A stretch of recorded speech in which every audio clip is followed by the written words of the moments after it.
ایک زمانہ تھا جب قیامت، دنیا کے خاتمے اور سب کچھ فنا ہو جانے کی باتیں صرف مذہبی رہنما کیا کرتے تھے۔ دنیا کا کوئی مذہب ایسا نہیں جو اس کائنات کو فانی نہیں کہتا۔ کوئی اس کے خاتمے کے بعد ایک یوم حساب، دوزخ و جنت پر ایمان رکھتا ہے، اور کوئی اس بات کا دعوے دار ہے کہ انسان کو اپنی زندگی کے نیک یا بد اعمال کا صلہ اسی زندگی میں مل جائے گا، یا پھر کئی ایک جنم ہوں گے جن میں وہ ایک جنم کی جزا و سزا اگلے جنم میں پائے گا۔ ایک سائنسی ذہن رکھنے والے کے نزدیک یہ باتیں تصوراتی، خیالی اور حقیقت کی دنیا سے کوسوں دور تھیں۔ زمانہ بدلا، انسان نے ترقی کی، سائنس نے اس کائنات کی وسعتوں میں حقیقتوں کی تلاش کا سفر کیا، لیکن آج جب یہ انسان اس کائنات کی پنہانیوں کا تھوڑا سا اندازہ کر چکا ہے تو دن بدن اس کی بے بسی بڑھتی چلی جا رہی ہے۔ پہلی بے بسی تو یہ ہے کہ یہ کائنات اس قدر وسیع و عریض ہے کہ اسے صرف جاننے کے لیے ہی لاکھوں سال درکار ہوں گے، جبکہ کائنات کی وسعتوں تک مکمل رسائی تو آج کے ٹیکنالوجی کے دور میں بھی دیوانے کا خواب رکھتا ہے۔ لیکن دوسری بے بسی پہلی سے زیادہ خوفناک ہے، وہ یہ ہے کہ دنیا جس پر انسان آباد ہے اس کی اور حضرت انسان کی مہلت اب ختم ہونے والی ہے، اور یہ کرۂ ارض اپنی طبعی مدت پوری کرنے کے بعد جلد تباہ و برباد ہونے والا ہے۔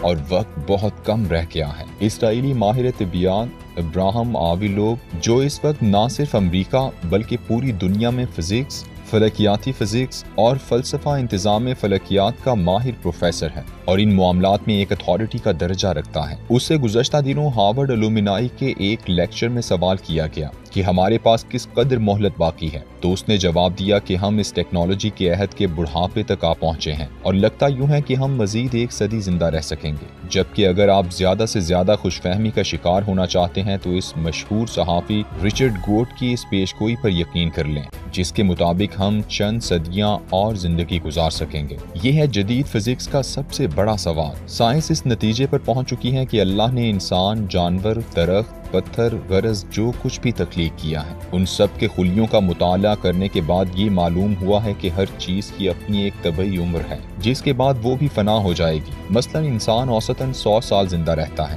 تو بلیاں 20 سے 25 سال۔ اسی طرح کچھ پتھر چند صدیوں بعد ریت ہو جاتے ہیں اور کچھ درخت زمین کا رزق بن کر کھاد کی صورت ہو جاتے ہیں۔ یعنی کسی کی عمر فزیکل قوانین کے مطابق صرف 20 سال ہے تو کسی کی عمر کئی کروڑ سال پر محیط ہے۔ فکر کی بات یہ ہے کہ کئی کروڑ سال عمر والی اشیاء کا بھی اب اختتام آ پہنچا ہے اور ایسے لگتا ہے جیسے سب کچھ جلد فنا ہونے والا ہے۔ ایک عرصہ ہوا تینوں ابراہیمی مذاہب، اسلام، عیسائیت اور یہودیت کے ماننے والے آخر الزماں کے بارے میں مضامین لکھتے اور کانفرنسوں میں تقریریں کیا کرتے تھے، لیکن اب دنیا بھر کے ممالک میں سائنسدان، خصوصاً ماہرین طبیعیات، اس موضوع پر لکھ بھی رہے ہیں اور کانفرنسیں بھی کر رہے ہیں۔ جدید سائنسی دنیا کے ماہرین گزشتہ 2 سالوں سے دنیا میں حیران کن تبدیلیاں دیکھ رہے ہیں، ایسی تبدیلیاں جن کی وجہ سے اس کرۂ ارض پر بہت جلد حیات کا خاتمہ ہو جائے۔ ابراہم آویلوب کا کہنا ہے کہ شاید ہم اس صورت میں بچ جائیں اگر زمین پر بسنے والے انسانوں میں سے کافی تعداد کسی اور سیارے پر،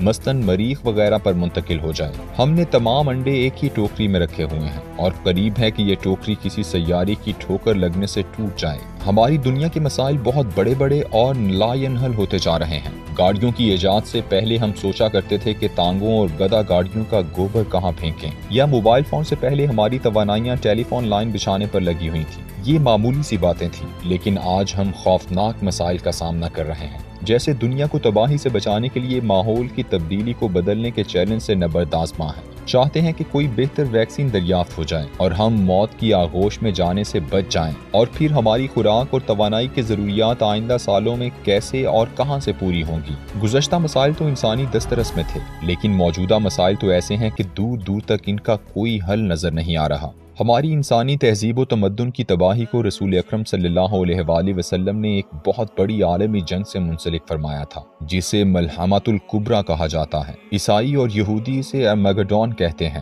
حدیث کے مطابق اس جنگ کا آغاز شام اور عراق کے دریائے فرات سے ہوگا۔ آپ صلی اللہ علیہ وآلہ وسلم نے فرمایا، قیامت قائم نہ ہوگی یہاں تک کہ دریائے فرات سے سونے کا پہاڑ نکل آئے جس پر لوگوں کا قتل و قتال ہوگا اور ہر 100 میں سے 99 آدمی قتل کیے جائیں گے، اور ان میں سے ہر آدمی کہے گا شاید میں ہی وہ ہوں جسے نجات حاصل ہوگی اور یہ خزانہ میرے قبضے میں رہ جائے گا۔ ایک روایت میں ہے پس جو اس وقت موجود ہو وہ اس میں سے کچھ بھی نہ لے۔ سیدنا ابی بن کعب فرماتے ہیں ہمیشہ لوگوں کی گردنیں دنیا کے طلب کرنے میں ایک دوسرے سے اختلاف کرتی رہیں گی۔ میں نے رسول اللہ صلی اللہ علیہ وآلہ وسلم کو فرماتے ہوئے سنا ہے کہ ان قریب دریائے فرات سے سونے کا ایک پہاڑ برآمد ہوگا، جب لوگ اس کے بارے میں سنیں گے تو اس کی طرف روانہ ہوں گے، بس جو لوگ اس کے پاس ہوں گے وہ کہیں گے اگر ہم نے لوگوں کو چھوڑ دیا تو وہ اسے سارے کا سارا لے جائیں گے، پھر وہ اس پر قتل و قتال کریں گے، بس ہر 100 میں سے 99 آدمی قتل کیے جائیں گے۔ آج سے پہلے ہم اس حدیث کی تعبیر یہ کیا کرتے تھے کہ چونکہ عراق میں تیل ہے اور تیل ان دنوں کرنسی کے گولڈ سٹینڈرڈ